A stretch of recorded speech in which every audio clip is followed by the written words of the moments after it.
मैं हूं सुमन, DKP news पर आप सभी दर्शकों का स्वागत है। आज मेरे साथ केवल सच एवं द केवल सच टाइम्स के संपादक एवं संस्थापक ब्रजेश मिश्र जी हैं। आप चाणक्य विकास मोर्चा के कार्यक्रम संयोजक भी हैं। बिहार विधान परिषद प्रदेश सलाहकार समिति के सदस्य भी हैं। पत्रकारिता का मार्मिक अनुभव रहा है आपको। ब्रजेश जी, डीकेपी न्यूज पर आपका स्वागत है। जी धन्यवाद। आज मैं जो देश की सबसे बड़ी समस्या अन्नदाताओं को लेकर है, जो हमें आपको और पूरे भारतवासी को भोजन प्रदान करते हैं, आज उनके अस्तित्व पर संकट आ गया है। हमारे देश के करोड़ों अन्नदाता अपने भविष्य को लेकर चिंतित हैं। देश भर के किसान आंदोलन के लिए गोलबंद हो रहे हैं और किसानों की सबसे बड़ी त्रासदी यह है कि जब किसान के पास अपनी फसल होती है तो उसे उचित कीमत नहीं मिलती, और जब उसे किसी चीज़ की ज़रूरत होती है तो वह उसकी बढ़ी हुई कीमत देकर सहम जाता है या उसे खरीदना पड़ता है। इसका सबसे बेहतर उदाहरण आलू और प्याज को हम ले सकते हैं। 5-10 रुपये में जो वो बेचते हैं उसी को आज 40-50 रुपये खरीदने के लिए मजबूर हैं, और करोड़ों किसानों को ज़रूरतें की पूर्ति की आवश्यकता के चलते उसे आर्थिक और मानसिक शोषण का शिकार होना पड़ता है। सरकार द्वारा अक्सर नीतियां तो बनाई जाती है, लेकिन उनका उचित क्रियान्वयन न होने से तथा भ्रष्टाचार की भेंट चढ़ जाने से किसानों का हित प्रभावित होता है।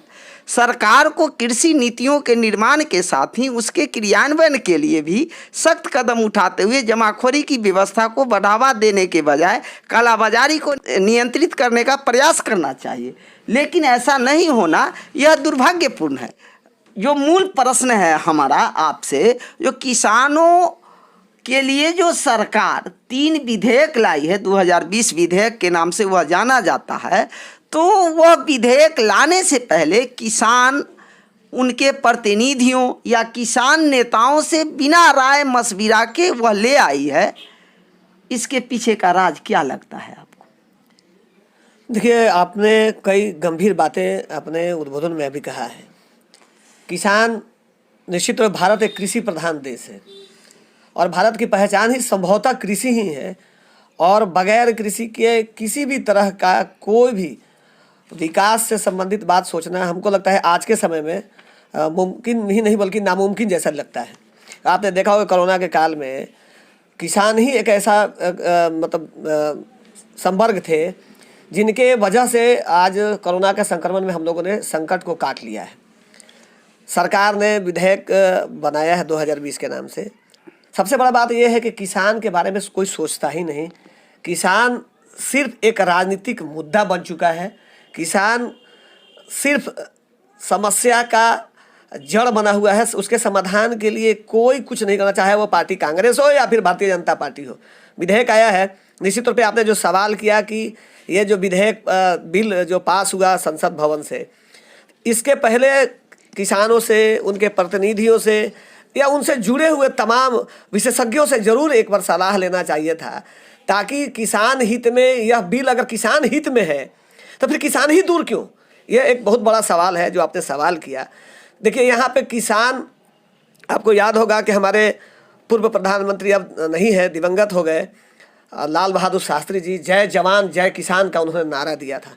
किसान से सीधे बात होती थी। आज वह सब नहीं है, चाहे वो किसी राज्य की बात हो या फिर केंद्र की बात हो, किसान से सीधा कोई संवाद नहीं हो रहा है, और शायद यही मूल समस्या है जिसके वजह से ये विधेयक सही भी है या नहीं भी है, इसका सही ढंग से मूल्यांकन और समीक्षा नहीं हो पा रहा है। वाह, बहुत ढंग से आपने अपनी बात को रखा है। लेकिन 3 दिसंबर बृहस्पतिवार को आंदोलनकारी किसानों के प्रतिनिधि मंडल की बैठक सरकार के साथ हुई है, जिसमें लगभग 40 किसान जो विभिन्न संगठन हैं उसके प्रतिनिधि उसमें शामिल हुए हैं, और सरकार के भी 3 मंत्री रहे हैं, जिसमें कृषि मंत्री नरेंद्र सिंह तोमर, रेल मंत्री पीयूष गोयल और वाणिज्य राज्य मंत्री सोम प्रकाश। लेकिन यह पूर्णतः फेल रहा, उसका कोई नतीजा नहीं निकल पा रहा है। तो क्या लगता है, जो यदि वास्तव में सरकार किसान हितैषी नीति को लाई है तो फिर उनकी बात को मानने से वो क्यों कतरा रही है, या समय टेकन क्यों करती है, कंज्यूमिंग क्यों कर रही है? देखिए, सबसे बड़ा बात क्या है कि अभी जो प्रतिनिधिमंडल मिला, तो कृषि मंत्री नरेंद्र सिंह तोमर की बात तो सही लगती है, वाणिज्य मंत्री की भी बात सही लगती है, वहाँ रेल मंत्री की कोई भूमिका ही नहीं है। ये प्रतिनिधिमंडल, देखिए, चूंकि आंदोलन अब बृहद रूप लेता जा रहा है। कल तक इस बात की चर्चा थी कि कांग्रेस पार्टी के द्वारा प्रायोजित यह आंदोलन है, पंजाब से किसान चल के आए हैं, लेकिन अब धीरे धीरे करके पूरे देश के किसान इससे जुड़ रहे हैं। किसान चाहे वो कांग्रेस पार्टी से जुड़े हुए हैं और भारतीय जनता पार्टी से या किसी अन्य राजनीतिक दल से, वो तो है तो किसान ही। हम वोटर हैं, हम किसान हो सकते हैं, हम इंजीनियर हैं, हम कलेक्टर हैं, हम आईपीएस हैं, हम पत्रकारिता के क्षेत्र में हैं, हम विभिन्न क्षेत्रों में हैं। लेकिन जो कृषि प्रधान क्षेत्र का देश में अगर कोई किसान किसी भी पार्टी से भी बिलोंग करता हो, हम उससे आंदोलन को पार्टी से नहीं जोड़ के देखें, बल्कि किसान का वास्तविक समस्या क्या है। ये जो कमेटी बैठा, जो 3 मंत्री जो शामिल हुए भारत सरकार के, अगर यही 3 सदस्यीय मंत्रिमंडल अगर विधेयक बनने के पहले, विधेयक बिल पास होने से पहले अगर किसानों के मूल समस्याओं को नज़दीक जाकर समझकर अगर यह बात करके अगर होता, तो शायद इसकी नौबत ही नहीं आती और बेहतर एक बिल पास होता है। बहुत बेहतर ढंग से आप अपनी बात रख रहे हैं ब्रजेश जी। और वास्तव में ये जो अभी जो मूल किसान है, अगर उनके साथ बैठक होती तो उनका निदान भी सही दिशा में होता, लेकिन सरकार अपनी नाकामियों को छुपाने के लिए वो दूसरे के सिर मढ़ रही है, जो वो दूसरे लोग इसको तुल दे रहे हैं। जबकि वास्तविकता यह है, आप इस आंदोलन में देख रहे हैं, जो महेंद्र सिंह टिकैत के बेटे जो राकेश टिकैत जी हैं, वो भी वार्ता में पहुंच गए हैं और उनके पिताजी बहुत बृहद आंदोलन इस देश को दिखा चुके हैं और अपनी शक्ति को भी उन्होंने दिखाया और किसान की सारी बातें मानी गई थी। तो उनका कहना है, जो जिस एमएसपी के चलते किसान डर रहे हैं, जो कहीं ऐसा ना हो जो ये खत्म हो जाए कॉन्टेक्चुअल फार्मिंग में, तो इनका जो सीधा सीधा प्रश्न है, इन्होंने जो सरकार से वार्ता के दौरान कही है, जो एमएसपी जो आप तय करते हैं उसको आप सबके लिए तय कर दीजिए। जो कोई भी व्यक्ति अगर मान जाइए 1860 रुपये धान की खरीदारी करनी है, तो सिर्फ सरकार ही नहीं, कोई भी अगर व्यवसायी खरीदे तो इतना से कम में नहीं खरीदेगा, नहीं तो उसके लिए सख्त कानून बननी चाहिए। इसमें सरकार को क्या आपत्ति है? देखिए, क्या है कि हमारे यहाँ किसान की समस्या को बाजार की समस्या बना के छोड़ दिया गया है। देखिए, किसान हित के बात हो ही कहाँ रही है। सरकार कह रही है कि ये किसान के हित में है, जो एमएसपी है वो किसान के हित में है। किसान कह रहे हैं कि नहीं, ये उचित नहीं है। निश्चित तौर पे सरकार जितनी सफाई देना हो दे ले। हम ये नहीं कहेंगे कि जो यह विधेयक, जो कृषि विधेयक पास हुआ जो किसानों के हित के लिए, कि हम नरेंद्र मोदी जी एक विशाल हृदय के व्यक्ति हैं। हम तो ये उम्मीद करते हैं कि नरेंद्र मोदी जी ऐसे ऐसे जटिल समस्याओं का निष्पादन कर चुके हैं और किसान इस देश के, जिसके वो बार बार कहते हैं कि हम प्रधान सेवक हैं, अगर देश का प्रधान सेवक अपने मालिक, हमारा किसान इस देश का असली मालिक हमारा देश का किसान है, और हमारा जो प्रधान सेवक है अपने मालिक से सीधी मुंह बात नहीं कर रहा है, ये बात मुझे हजम नहीं हो रही है। मैं इसमें कहीं नहीं कहूँगा कि सरकार इसमें कोई भेदभाव कर रहा है, लेकिन सरकार सीधा संवाद, अगर नरेंद्र मोदी जी सीधा संवाद स्वयं करेंगे तो मैं दावे के साथ कह सकता हूं कि किसान की यह समस्या निश्चित तौर पे समाप्त हो जाएगी और किसान निश्चित तौर पे फायदे में रहेगा, लाभकारी भी रहेगा और किसान हित पर चर्चा भी हो पाएगी। हमारे कहने का मतलब, ये किसान कहाँ सशंकित है उसको देखना मूल्यवान बात है। पहले बिल को आप समझिए, जो 3 बिल में मोटा मोटी क्या है, तो हम लोगों को सहूलियत होगी बात करने में। प्रथम जो विधेयक है वह है आवश्यक वस्तु संशोधन अधिनियम। अब इसके जरिए क्या होगा, जो खाद्य पदार्थों की जो जमाखोरी पर लगा प्रतिबंध था उसे हटा दिया गया है और इससे 2 बातें होगी। एक, जमाखोरी को बल मिलेगा, दूसरी महंगाई बढ़ेगी और इससे सिर्फ कृषक ही नहीं प्रभावित होंगे, हम, आप और आम आदमी भी प्रभावित होगा। चूंकि सरकार के पास व्यवस्था नहीं है जो वो माल खरीद लेवे और उसको स्टोर करके रख सके। देखते हैं आए दिन बराबर सड़ा हुआ अनाज किस ढंग से वो दिखने को मिलता है, लेकिन पूंजीपतियों का ये चुटकी का खेल है, वो तुरंत बड़ा बड़ा गोडाउन बनाएगी और उसको माल खरीद लेगी। और इसमें एक चीज़ और भय है किसानों को जो उसका एग्रीमेंट फसल के पहले होगा। मान जाइए उसने एग्रीमेंट तय कर दिया जब आलू का रेट 10 रुपये लेंगे तो वो 10 रुपये में देश भर का आलू खरीद लेगा और उसको बेचने के लिए कोई सरकार के पास नियंत्रण नहीं है, वो कहेगा हम 100 रुपये बेचेंगे। अब मान जाइए जब फसल हो गया और उसके बाद वही आलू का दाम 50 रुपये केजी हो गया तो किसान तो नहीं बेचेगा चूंकि एग्रीमेंट किए हुए। तो किसान इसीलिए भय खा रहे हैं। इस पर आपकी दृष्टि क्या है? देखिए, हम चूंकि समय का अभाव है जी जी जी, इसलिए हम बहुत विस्तार में नहीं जाके हम संक्षिप्त में अपनी बात कह रहे हैं। देखिए, जमाखोरी न कभी बंद हुआ था, न आज बंद है, न कभी होने वाला है। अगर नरेंद्र मोदी जी की सरकार, एनडीए की सरकार ये कहती है कि हम किसान के हित में हैं, हर बात के लिए कांग्रेस को जिम्मेवार ठहराने वाली ये सरकार निश्चित तौर पे इस बात को गंभीरता से ले कि जैसे आपने बनाया कि एग्रीमेंट होगा, आपने उदाहरण दिया कि आलू हो या प्याज हो या अन्य कोई उत्पादन हो, जिस उत्पादन के करने की वजह से उत्पादन का रेट एग्रीमेंट होने की वजह से बाद में उसका क्या मूल्यांकन होगा वो ठेकेदार समझेगा जो कॉन्ट्रैक्ट किया है जो हमारे किसान है कृषक से। लेकिन अब उससे आपने जो कहा कि जमा पूंजी, काला बाजारी, दाम का बढ़ना, आम आदमी प्रभावित होना, ये सब होगा। अगर सरकार अगर किसान के हित में अगर बिल लाई है तो उसमें कुछ अमेंडमेंट करने की आवश्यकता है। सीधा सीधा किसान ही क्यों नहीं एग्रीमेंट करे।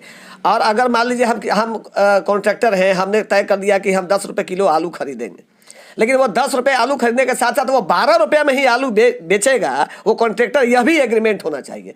यही नहीं होने की वजह से बहुत मूल्यवान और परेशानी का कारण हो रहा है। किसान इसीलिए परेशान है कि हम इस आलू को उत्पादन में हमने लगाया 8 रुपये, 9 रुपये और हमको मिलेगा 10 रुपये, 1 रुपया मुनाफा होगा। और वो आदमी जो सिर्फ आलू स्टोर करेगा उसको मिलेगा मनचाहा कीमत जो अपना तय कर ले। 10 रुपये की जगह पर 50 रुपया भी तय कर ले। अभी बिक रहा है आलू 50 रुपये, 60 रुपये, जैसा जगह क्षेत्र है वैसा रेट है।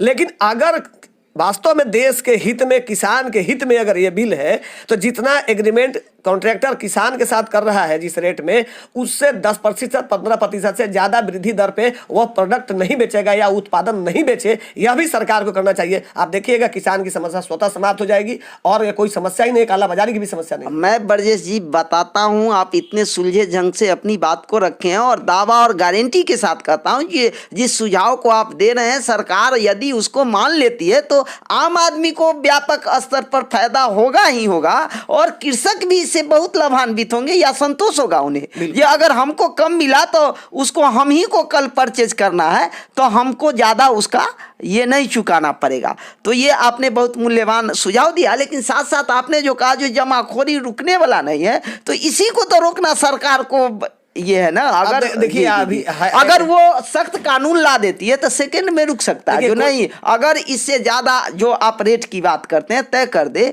अगर इससे ज़्यादा पर आप बेचिएगा तो आपको सख्त कानून के शिकंजे में आइएगा तो उसको भय होगा। ऐसा नहीं करेंगे लोग। देखिए ऐसा नहीं है, ये सरकार जो है ना ये बड़े उद्योगपतियों की सरकार है। ये भले ही प्रधान सेवक, निश्चित तौर पे भारत के प्रधानमंत्री नरेंद्र मोदी जी बहुत ही साधारण और गरीब परिवार से आते हैं और भारत के हित में बेहतरीन कार्य कर रहे हैं, लेकिन यह एक उन बड़े कंपनियों के कारपोरेट गवर्नमेंट के रूप में काम हो रहा है। आप उठाकर देखिएगा कि आम आदमी परेशान है, सब लोग परेशान है, भले कुछ बोले या ना बोले। बल्कि मैं ये ताल ठोक के कह सकता हूँ कि भारतीय जनता पार्टी के भी बड़े से बड़े नेता भी प्रभावित हैं इससे, लेकिन चूंकि सरकार में है, सत्ता में है, पार्टी में है, इसलिए मुखर होकर बोल नहीं सकते। अगर निश्चित तौर पे किसान के हित में अगर ये बिल है तो किसान को स्पष्ट तौर पे समझाइए। आप जनधन योजना खाता को समझा रहे हैं, आप हर चीज़ के खुद ब्रांड एम्बेसडर हैं, चाहे वो जनधन योजना की बात हो, जीएसटी की बात हो, किसी भी तरह के कोई नोटबंदी की बात हो। नरेंद्र मोदी जी स्वयं आते हैं, स्वयं नरेंद्र मोदी जी आके ब्रीफ करें ना लोगों को कि इस बिल से क्या फ़ायदा है किसान को और क्या नुकसान है, तो हम उस नुकसान को कैसे कम कर सकते हैं और कैसे किसान के हित में कर सकते हैं। अगर नरेंद्र मोदी जी किसान हित में बिल लाए हैं तो मैं उनसे व्यक्तिगत आग्रह करूँगा कि जिस तरीके से सेना का दिवस मनाया जाता है, पत्रकारिता का दिवस मनाया जाता है, हर चीज़ का दिवस है, क्यों नहीं एक किसान दिवस भी मनाया जाए, कृषक दिवस भी मनाया जाए, ताकि अगर जय जवान और जय किसान का अगर नारा है तो एक दिन समर्पित भाव अगर किसान को दीजिएगा, 24 घंटे का समय अगर आप किसान को दीजिएगा तो निश्चित तौर पे आने वाले दिनों में, आज आप देख लीजिए आप सेना को समय दे रहे हैं तो आज सेना धीरे धीरे, चाहे वो तीनों जो हमारा जो विंग है तीनों विंग हमारा काफ़ी स्ट्रांग हो गया है। उसी तरीके से अगर हमारे किसान के लिए भी आप 24 घंटे का ही समय, आप एक दिन कृषक दिवस बनाइए ना, 24 घंटा सोचिए ना, आप देखिएगा किसान निश्चित तौर पे भारत का रीढ़ है और भारत की अर्थव्यवस्था में आज वो मील का पत्थर साबित होगा। सिर्फ किसान को समझने की आवश्यकता। जी जी जी। और अभी जब किसान तीनों कृषि विधेयकों को डेथ वारंट बता रहे हैं, तो फिर सरकार उसे हटाने के लिए राजी क्यों नहीं है? यह भी एक मूल प्रश्न है, जिसके लिए आप कह रहे हैं, जो हम आपके हित के लिए ला रहे हैं बात, और वही लोग राजी नहीं है, तो फिर आप इसको हटाते क्यों नहीं? देखिए, मैंने शुरू में ही कहा है कि देखिए, ये किसान बिल और अभी किसान आंदोलन जो है, ये पूरा का पूरा राजनीति से जुड़ा हुआ चीज़ है। ये यहाँ पर किसान का हित और अहित का बात ही नहीं है। यहाँ पे सत्ता और विपक्ष का कूटनीति की राजनीति है, जिसमें गेहूं में जैसे घुन पिसता है, किसान घुन की तरह पीस रहा है। इसमें विपक्ष को चाहिए कि अहम भूमिका अदा करे। देश में जितने भी विपक्ष की पार्टियां हैं, इस आंदोलन में अगर वास्तव में किसान के हित में यह बिल नहीं है, तो देश के जितने भी राजनीतिक दल हैं उनको किसान के साथ एक मंच पे एक स्वर में खड़ा होकर इस बात को कहना होगा कि यह उचित नहीं है। किसान बिल जब पास हो रहा था, उस समय में जमकर विरोध क्यों नहीं किया कांग्रेस पार्टी ने? कांग्रेस पार्टी को भी इस मामले को गंभीरता से लेना चाहिए और हर राजनीतिक दल को इस बात को गंभीरता से लेना चाहिए। और सरकार जो अपने आप को बिल्कुल निष्पक्ष और सबका साथ सबका विकास के बात कहते हुए सरकार चला रही है, तो किसान बिल पास करने के पहले किसानों को बात समझना चाहिए। भाई, हमारा किसान क्या मूल समस्या आपने देखा होगा, हम हमेशा ज़रूरत के चीज़ों पर हम अपने टीका टिप्पणी करते हैं।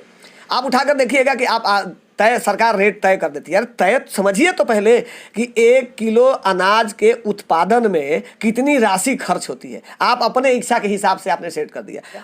तो इस तरीके से आप एक ऐसा मूल्यांकन करके आपको एक दर बनाना चाहिए जिससे कि यहाँ पानी की समस्या है, यहाँ नहीं है। तो हमको लगता है कि इसमें गंभीरता से संभवतः निर्णय ही नहीं लिया गया। यह एक जल्दबाजी में लाया गया बिल है और कोरोना के काल में संक्रमित बिल है, और इस संक्रमित बिल पे सरकार भी निश्चित तौर पे जरूर सोचेगी, विचार करेगी। आपने स्वयं कहा है कि नरम रुख अख्तियार कर रही है, तो उसको भी अपने उन गलतियों का कि कहीं ऐसा चीज छूट गया हो जिसको जोड़ना अति आवश्यक है। और टिकैत सिंह जी का जो सुझाव है, वो सुझाव अगर सरकार मानती है, और किसान के बारे में तो सरकार को सोचना ही होगा, और नरेंद्र मोदी जी को तो और सोचना होगा, क्योंकि आप ये कहते हैं कि हम प्रधान सेवक हैं, चौकीदार हैं, तो चौकीदार इतना ईमानदार और वफादार होना ही चाहिए ताकि उसका मालिक उससे नाराज नहीं हो और सड़क पर आंदोलन न करने लगे। वाह।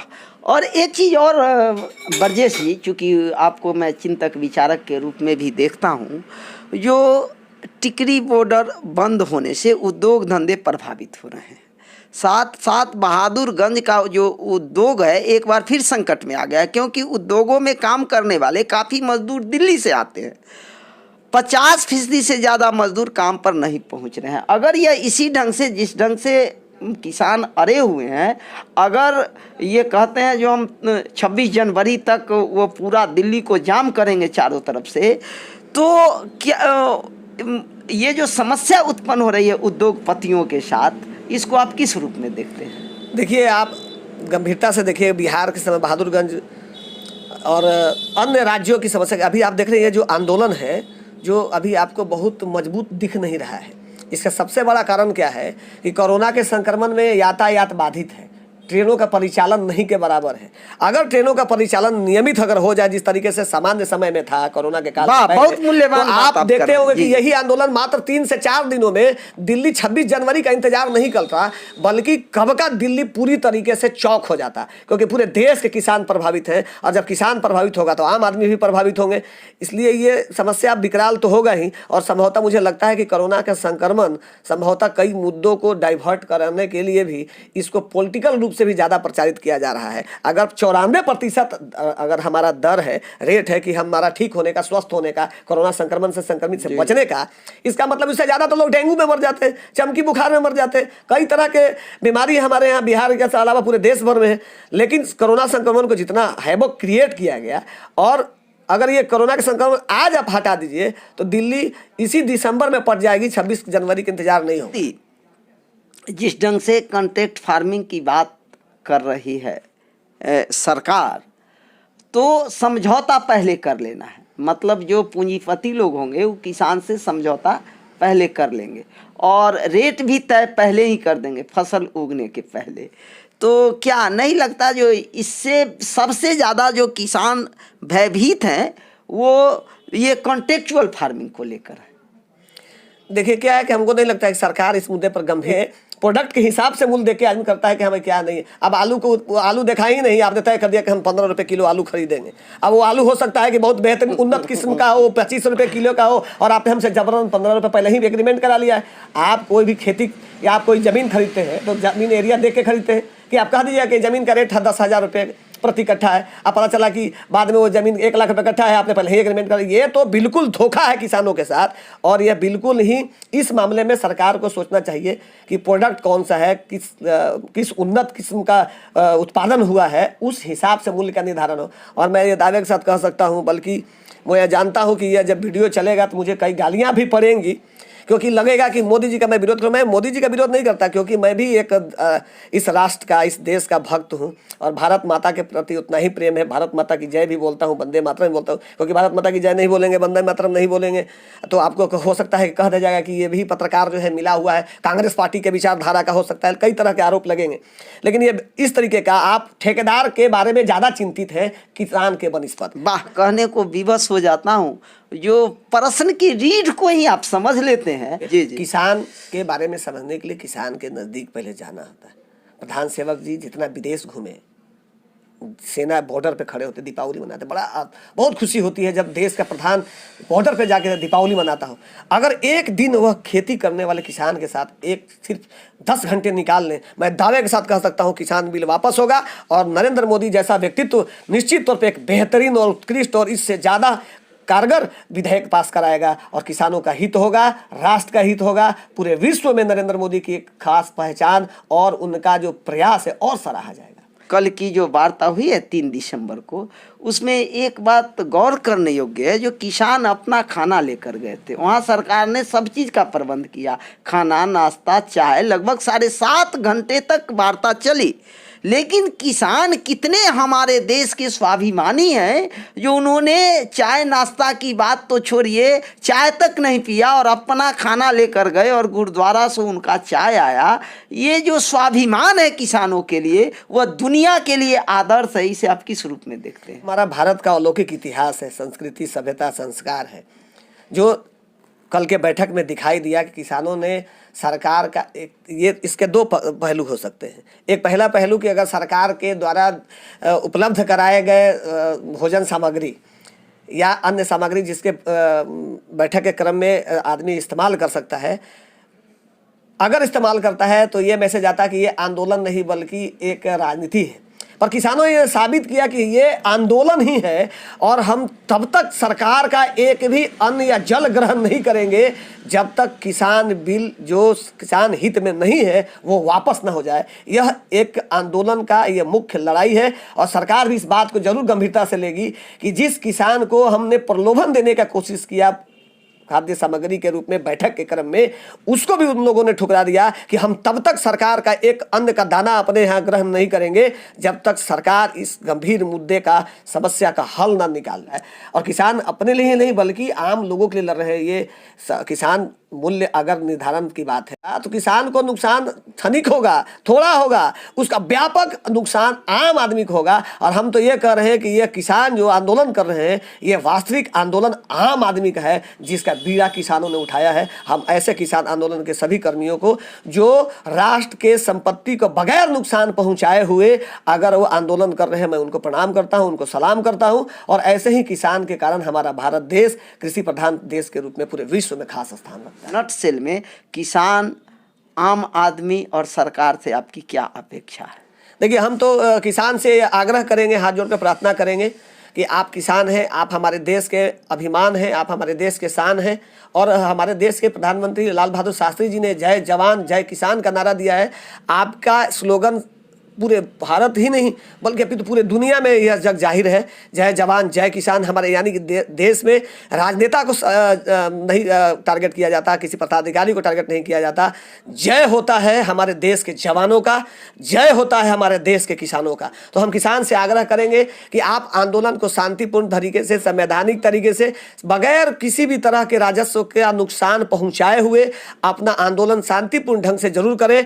और आम आदमी से भी मेरा यह अपील होगा कि वैसे आंदोलन को, जो आंदोलन राष्ट्र हित में, किसान हित में और स्वयं आम आदमी के हित में हो रहा हो, उसमें बढ़ चढ़कर हिस्सा ले। और सरकार से हम ये गुजारिश करेंगे, उनसे प्रार्थना करेंगे कि निश्चित तौर पे किसान के हित के लिए उत्कृष्ट बिल लेकर आए, जिससे सरकार भी आनंदित हो, किसान भी आनंदित हो। तो स्वतः ही देश के सभी लोग, सबका साथ सबका विकास का जो नारा है नरेंद्र मोदी का, वो सार्थक भी सिद्ध होगा। और मैं उम्मीद करता हूं कि नरेंद्र मोदी जैसा व्यक्ति ही ऐसा कार्य कर सकता है, क्योंकि नरेंद्र मोदी के अंदर वो उर्वरा शक्ति है, एक ऐसी शक्ति है जो भगवान के द्वारा, जो कि धर्म और अध्यात्म से जो जुड़ा हुआ व्यक्ति हो, जिस देश का राजा धर्म और अध्यात्म का पालन करता हो, निश्चित तौर पे वो कोई अनर्थकारी बिल नहीं लाएगा।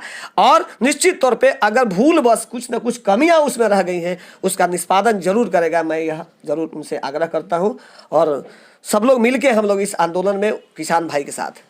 बरजस जी, आप DKP न्यूज़ पर आए, इसके लिए the core of the heart से हम आपको धन्यवाद देते हैं। आपको भी धन्यवाद सुमन जी, आपको भी धन्यवाद।